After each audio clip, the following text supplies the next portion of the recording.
peste pour examiner mes trompes, et voilà ce qu'ils ont trouvé. J'ai par 2 fois essayé de me faire réopérer en Colombie-Britannique, mais sans succès. Rien n'a pu être fait. Rien. Avec tout ce qu'on est capable de faire de nos jours, mais une fois que les trompes ont disparu, c'est terminé, on ne peut pas les remplacer. Ils ont détruit nos vies pour toujours, et ça reste gravé en nous. Lelani Muir a mené durant 10 ans un combat judiciaire qui a permis l'indemnisation des victimes, l'ouverture d'autres procès dans l'État voisin de Colombie-Britannique, mais surtout la reconnaissance officielle des stérilisations forcées.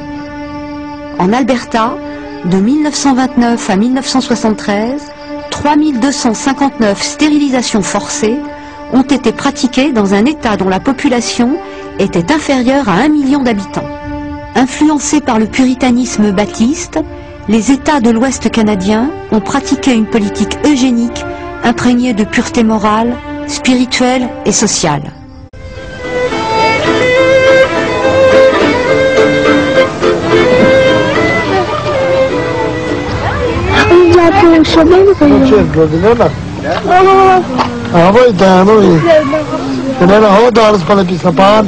En 1984, un journaliste suisse, Francis Louisier, révèle dans son film « Les gens du voyage » l'ampleur de la véritable chasse à l'homme qui s'est pratiquée pendant plus de 40 ans dans son pays. La cible, des tziganes suisses, les Yéniches. En 1926, la très officielle Fondation suisse Pro Juventute confie à Alfred Siegfried, partisan des idées eugénistes, la charge des enfants du voyage. C'est toute la théorie des partisans de l'éradication du nomadisme. Le nomadisme en soi est une tare. Le fameux docteur Siegfried, qui avait reçu le mandat de s'occuper de cette éradication, est lui-même convaincu, et il écrit très souvent, il publie très souvent des articles, il écrit des petites revues, des petites brochures, dans lesquelles il dit le nomadisme est une maladie héréditaire et une tare. Et les nomades sont fourbes de naissance, par hérédité. Donc il en est profondément convaincu, et il pense qu'en éradiquant, en dispersant les familles, on éradiquera cette tare-là. En dispersant les familles, c'est-à-dire en stérilisant parfois les mères à l'occasion de leur accouchement, en enlevant les enfants et les confiant à des familles de paysans, on espère les intégrer, mais en fait ces enfants fuguaient tout le temps et finissaient toujours dans des maisons de correction, comme on les appelait à l'époque, des orphelinats et des maisons de correction. Le résultat, c'est qu'il en tirait la conclusion que, ben voilà la preuve que c'est des gens instables, incapables de s'intégrer, et que s'ils ont ça dans le sang. C'est ainsi que jusqu'à la fin des années 60, les enfants des générations suivantes, non contents d'hériter du nomadisme considéré comme une maladie transmissible, devront aussi endosser le handicap social de leurs parents et seront d'emblée classés asociaux. Dans ce temps-là, on avait l'impression que si les parents sont malades psychiquement, les enfants le sont aussi. Alors on était déjà fixé quand on était né, non? On était un enfant pas normal. Et comme j'étais toujours un peu de travers dans les maisons de correction, les maisons d'enfants, dans les familles, on disait c'est sa maladie, non?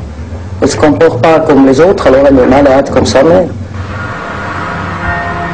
De 3 à 16 ans, Mariella Mère est internée plusieurs fois dans cet hôpital psychiatrique de Zurich. Elle y subit électrochocs, coma sous insuline, mauvais traitement. C'est ici, au Burgolzi, qu'a triomphé l'eugénisme des docteurs Auguste Forel et Eugène Bleuler, adeptes de la purification sociale, et dont le disciple Ernst Rudin, psychiatre, fut un des 3 responsables du programme eugéniste nazi. À 16 ans, toujours sous la tutelle d'Alfred Siegfried, Mariella Mère trouve un travail de serveuse, réussit à faire l'école hôtelière et fait la rencontre d'un survivant des camps de la mort. Il avait 30 ans de plus que moi, j'étais un tzigan moitié juif.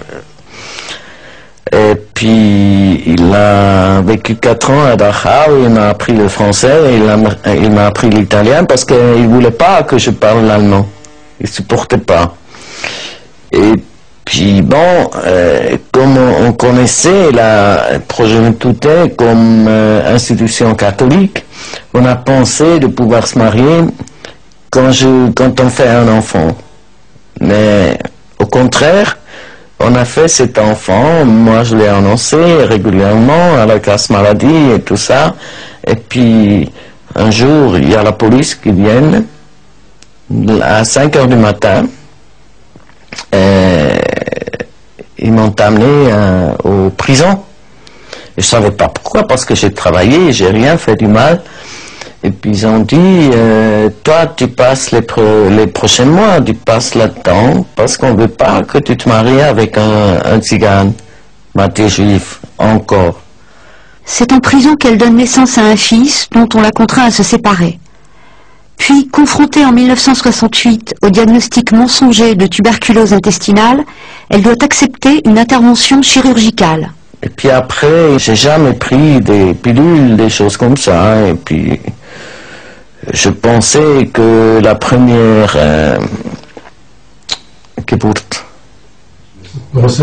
grossesse était assez dure que je peux plus avoir des enfants. Hein.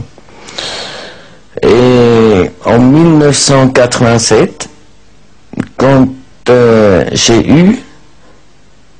on m'a donné mes dossiers de la Progenitute, j'ai vu que j'étais stérilisé. Que la Progenitute a pris contact avec ce médecin et puis il m'a stérilisé sans rien dire. J'avais 24 ans. C'est une tradition suisse. Hein. En Suisse, on aime bien être en ordre. On a même un slogan qui dit propre en ordre. Ça définit assez bien les Suisses. Tout ce qui est déviant est inquiétant et donc rejeté. Alors pourquoi par tradition? Pourquoi des cantons aussi différents, des cultures aussi différentes que la culture germanique et allemande de Zurich et la culture vaudoise, latine ou la culture protestante et la culture catholique? Pourquoi toutes ces cultures finalement se mettent d'accord sur ce propre en ordre? Ça, je suis incapable de vous le dire. C'est comme ça qu'on vit. On a ça dans le sang. C'est héréditaire. En Suisse, les stérilisations forcées, réglementées ou non par les lois, ont touché de 1928 aux années 70 entre 5 et 10 000 personnes, majoritairement des femmes. Il aura fallu 6 ans à une parlementaire fédérale pour que l'éventualité d'une loi d'indemnisation puisse être seulement mise à l'ordre du jour de l'Assemblée fédérale. 1999 war eine Situation in 1996 fut une année où en Suisse la situation permettait de sensibiliser les gens à ce problème. Moi-même, depuis les années 80, je participais à un mouvement très actif qui se battait pour faire reconnaître la stérilisation forcée de masse. Et à cette époque, dans les années 80, la politique telle qu'elle était menée en Suisse ne nous laissait aucune chance. Puis dans les années 90, il put y avoir des discussions comme aux États-Unis ou en Suède. En 1996, en Suède, une loi a été votée pour le dédommagement des victimes stérilisées. C'est pourquoi la situation était plus favorable en Suisse en 1996. Il y eut une longue marche de protestation et enfin une majorité de oui au Parlement pour autoriser l'examen d'une loi. Une bonne part de l'idéologie eugénique, je pense, connectée à de bonnes idées sur l'amélioration de la vie des gens. Mais quel est le prix pour ça? Quel prix étaient-ils prêts à payer pour ça? Évidemment, ils acceptaient, et nous aussi certainement à notre tour nous acceptons, que certains ne fassent pas partie de cette grande famille heureuse. Ce qu'on appelle en Suède et plus généralement en Scandinavie les errants, c'est eux qui payent le prix. Et nous devons être vigilants à cet égard. Dans les pays scandinaves aussi, une relecture de l'histoire s'est engagée dans les années 80, qui a débouché en Suède sur une loi d'indemnisation des victimes.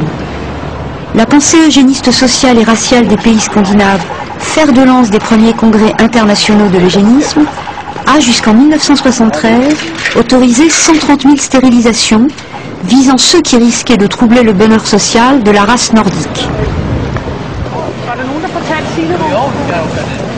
L'homogénéité des sociétés scandinaves et la rigidité du cadre luthérien ont toujours troublé la frontière qui sépare le choix individuel de la pression sociale. Dans les années 50, il y a eu des enquêtes importantes pour savoir ce qui avait entraîné des gens à être stérilisés et comment ils en étaient arrivés là. En général, ils semblent avoir été volontaires pour subir une stérilisation. Mais il faut aussi se poser une autre question. Comment ils ont supporté cette intervention après ? C'est très difficile de savoir ce qui a pu les pousser à faire ça. C'est compliqué de répondre d'une façon globale. Qu'est-ce que je fais volontairement ou non? Où est la limite entre ce que je veux et ce qu'on me force à faire? Il y a bien sûr plusieurs raisons sociales. Quand suis-je prêt à prendre une décision? Et est-ce que j'ai la liberté de changer d'opinion, surtout si c'est irréversible? Yes, d'accord.